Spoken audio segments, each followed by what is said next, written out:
let's look at an example database. And you can see I've got one here called CRM. So I've got the CRM database. Um, Firstly, I'm just going to click on it. And you can see, as I open it up, you can see the amount of email contacts I've got here in the UI. I can also potentially add fields. I can modify the data within this control model here. So, for example, I mean, you've got the deleting fields, add fields. So if I popped in an add field there, I could then put, say, a new field. And so I can then designate if the field type, so if it says text or if it's a numeric figure, I can put that in here. So I'm just going to cancel out of there. We've got, as I said before, we've got up to 400 customizable fields available within the database. So it's important to point out here that we effectively have a primary key. The primary key definition is important to the setup here. In my example, I have got it set as the email address. You could perhaps need to move this to a composite key. So effectively, you'd have a combination of up to 10 custom attributes. So example where a business has different accounts that share the same email address, for example. Or perhaps when you have a same account using multiple email addresses. So a couple of examples would be the way to manage your data model effectively.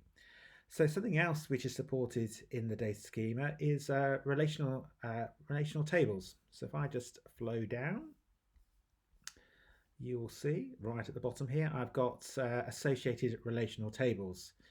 So as I said, it is a fully relational data model. Clients are able to create and configure tables in the same way, and they can manage their database tables and again apply up to 400 customizable fields.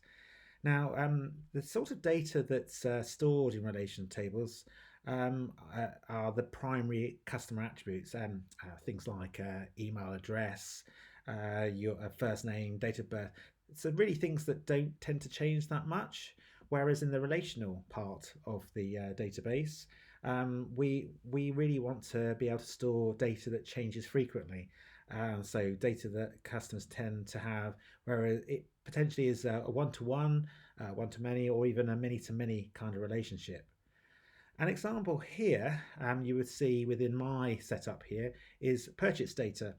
So from the purchase data, we'll be able to see the transaction information from e-commerce. I've also got one here. I've got the my web analytics data table. So this is where I would have my integration with my web analytics platform, which feeds in web interaction data.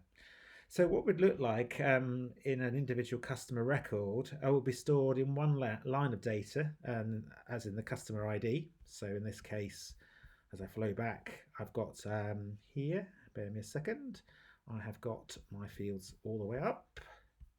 You can see my custom CRM account ID, actually, is what I call it.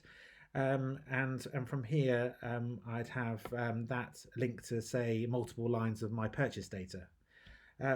Say for one for each purchase with an order related to that customer ID, as well as product information.